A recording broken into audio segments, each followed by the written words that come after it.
कहानी शुरू होती है कुछ गैंगस्टर्स से जिनके पीछे पुलिस पड़ी हुई थी और ये पुलिस से बचने के लिए भाग रहे थे। उनके एक साथी को गोली लगी थी और वो उन्हें हॉस्पिटल ले जाना चाहते थे, पर दूर दूर तक हॉस्पिटल तो क्या, एक आदमी का नामो निशान तक नहीं था। अब उस लड़के की हालत और खराब होने लगती है, तभी अचानक उनकी गाड़ी का टायर पंचर हो जाता है। अब उन्हें दूर एक घर में से धुआं उठता हुआ दिखाई देता है, तो वो लोग उस घर की ओर चल देते हैं। वहां पहुंचने पर उन्हें एक बड़ी सी चार दीवारी दिखाई देती है, जिसपे बाहर की तरफ काफी सारे हिरन के सींग लगे हुए थे। अंदर जाने पर उन्हें उस जगह काफी सारे घर और साथ में काफी सारे कब्रें भी दिखाई देती है।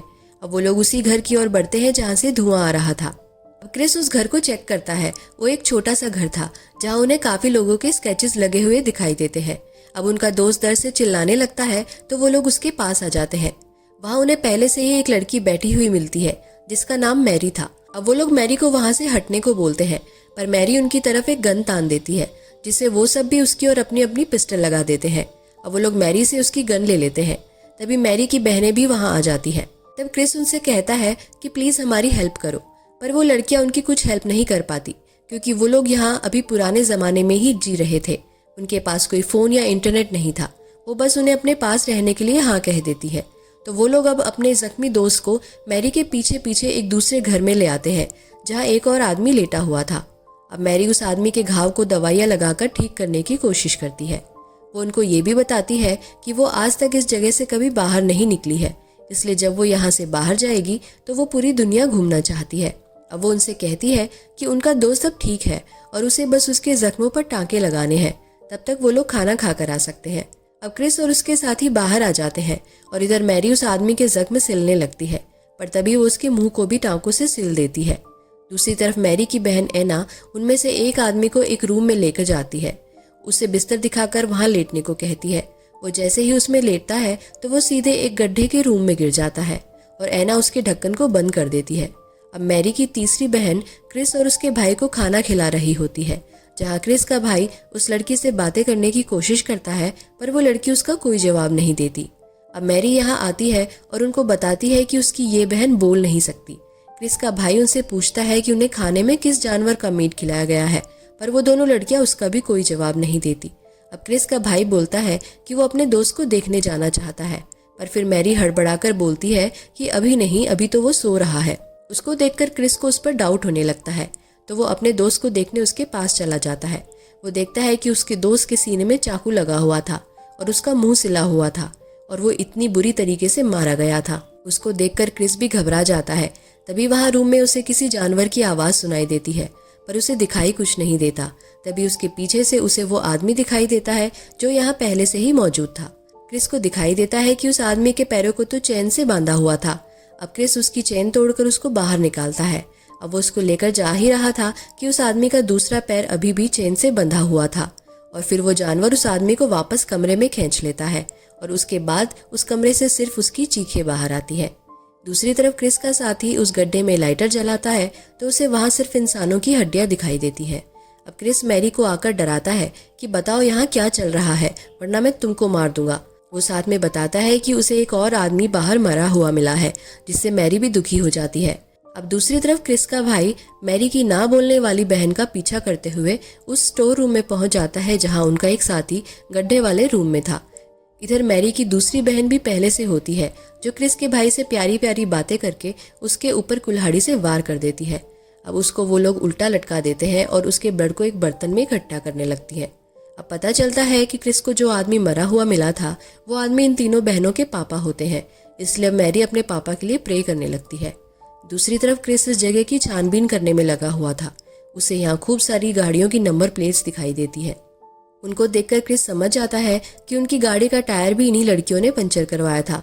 ये ऐसे ही जाल बिछाकर यहाँ लोगों को आने पर मजबूर करती है और फिर उनको मार देती है। दूसरी तरफ वो जानवर क्रिस के भाई का दरवाज़ा खोलता है और फिर वो उसे भी मार डालता है। अब मैरी की छोटी बहन क्रिस के भाई के पास आकर उसको उसका स्केच दिखाती है। ये लड़कियां लोगों को मारने से पहले उनके स्केचेस बनाया करती थी। क्रिस का भाई उसे कहता है कि प्लीज़ मुझे जाने दो। तभी वो जानवर वहां आ जाता है, जिससे वो लड़की वहां से भाग जाती है और फिर वो जानवर क्रिस के भाई की चेन पर लटक कर उसका खून पीने लगता है। तब तक क्रिस भी यहाँ पहुंच चुका था और फिर वो उस जानवर के ऊपर गोली चलाने लगता है, जिससे वो जानवर यहाँ से भाग जाता है। इसी वक्त उस जानवर का चेहरा दिखाया जाता है, जिसमें पता चलता है कि ये कोई जानवर नहीं बल्कि ये तो एक वैम्पायर था जिसके मुंह में खूब सारा खून लगा हुआ था। तब तक क्रिस अपने भाई को नीचे उतारता है। तभी मैरी की बहन फिर से कुल्हाड़ी लाकर उनको मारने लगती है। तभी क्रिस उस लड़की को धक्का देता है जिससे उस लड़की के पेट में सरिया घुस जाता है और इससे वो वहीं मर जाती है। अब क्रिस अपने भाई को उठाकर मैरी के घर में आ जाता है। जब तक उसके भाई की हालत और ख़राब हो चुकी थी। अब उसे ये समझ आ जाता है कि यहाँ से निकलने के लिए उन्हें उस वैम्पायर को मारना ही होगा। अब क्योंकि वो लोग गैंगस्टर्स थे इसलिए वो अपने बैग में से हथियार निकालता है। तब तक मैरी और उसकी बहन फिर से उन पर हमला करने आ जाती है। क्रिस उनको बताता है कि उनकी एक बहन मर चुकी है। इस पर वो बहनें क्रिस को कहती हैं कि तुम्हें भी तुम्हारे भाई को मारना पड़ेगा, वरना ये एक वैम्पायर बनकर खड़ा हो जाएगा और तुम्हें ही मारने लगेगा। अब क्योंकि क्रिस उनकी बात नहीं मानता तो मैरी अपनी कहानी उसे बताती है। वो बताती है कि वो लोग अपना देश छोड़कर यहाँ आए थे तो किसी तरह ये वैम्पायर भी छुपकर उनके साथ यहाँ आ गया। अब बाकी दुनिया के लोगों को बचाने के लिए इन्होंने इस वैम्पायर को यहीं रखने का डिसीजन लिया और टाइम टाइम पर ये उसके लिए खाने का अरेंजमेंट करने लगी।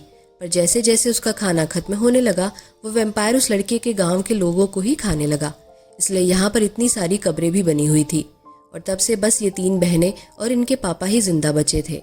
और अब खुद को जिंदा रखने के लिए ये लोग जाल बिछाकर बाहर के लोगों को यहाँ बुलाते थे और उस वैम्पायर को खिला देते थे ताकि वो वैम्पायर यहाँ से बाहर ना जाए, वरना वो पूरी दुनिया खत्म कर देगा।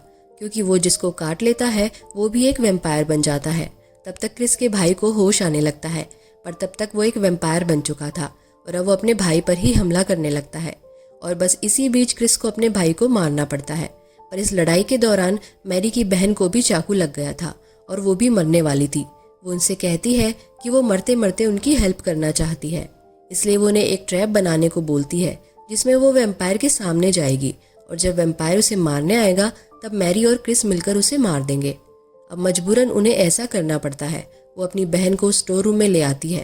अब वैम्पायर भी खून की स्मेल आते ही वहाँ पहुँच जाता है। अब जैसे ही वैम्पायर उस गड्ढे में जाता है तो क्रिस उस गड्ढे को बाहर से बंद कर देता है। अब जब तक वो वैम्पायर मैरी की बहन को खाने में बिजी था तब तक क्रिस उस ढक्कन में छेद कर उसमें पेट्रोल डाल देता है और उसमें आग लगा देता है, जिससे अब वो पूरा एरिया और वो वैम्पायर भी जलकर राख हो जाते हैं। अब मैरी भी उस जगह से बाहर निकलती है, पर जब वो वहां से जाने लगती है तो देखती है कि क्रिस के बॉडी पर भी वैम्पायर के काटने के घाव हैं।